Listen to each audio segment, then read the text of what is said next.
We're gathered in this exquisite venue to celebrate the publication of the 4-volume Cambridge History of Ireland.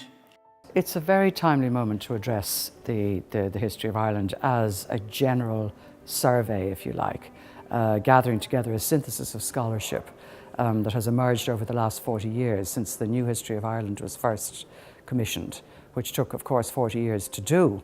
This has happened in 4 years, which is nothing short of a miracle, and it means the editors really know what they're doing, get on with each other very well. None of these things are taken for granted in the history world, but they have achieved it.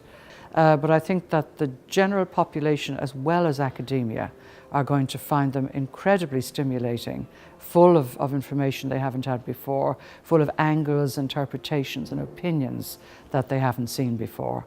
And I think it will be an immensely popular project, and deservedly so.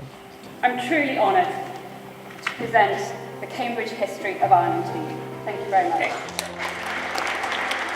Well, hopefully the fact that so many people are gathering together today to celebrate the Cambridge History of Ireland suggests that it really was a good idea. And so it seemed to make sense to build on what we have. So we like to think that we have a very strong presence in Irish history publishing.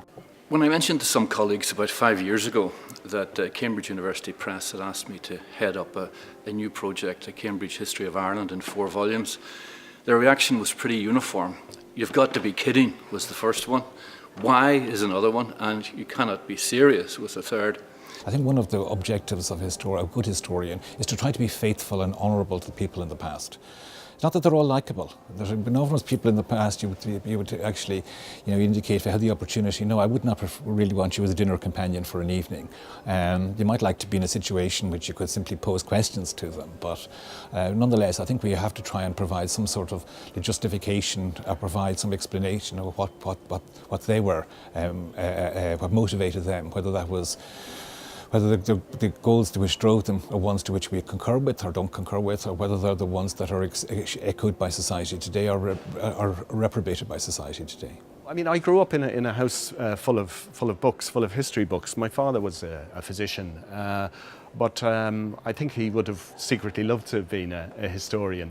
The land of saints and scholars is probably still a phrase that many Irish people, both in Ireland and abroad, would recognise. So what Volume 1 of the Cambridge History of Ireland offers instead is an answer to the question, what was medieval Ireland like?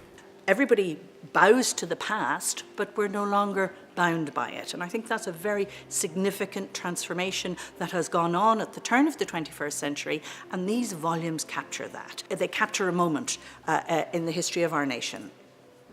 History is crucial. It's what memory is to man. If you've no memory, as I can attest, you're going to find yourself adrift in a sea.